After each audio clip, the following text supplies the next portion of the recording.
In this video, I'm going to show you how to rotate text in Google Sheets.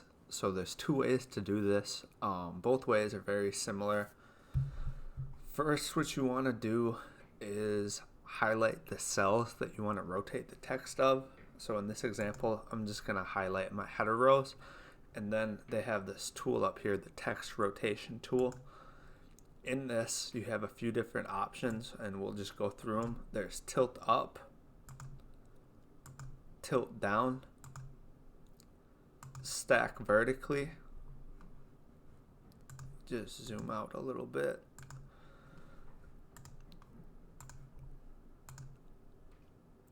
Rotate up, rotate down, and then you also can change the angle of it with this last option.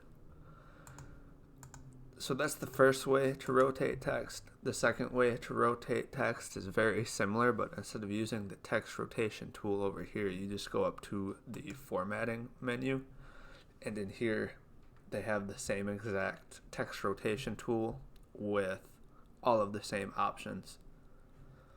So that's the easiest way to rotate text in Google Sheets.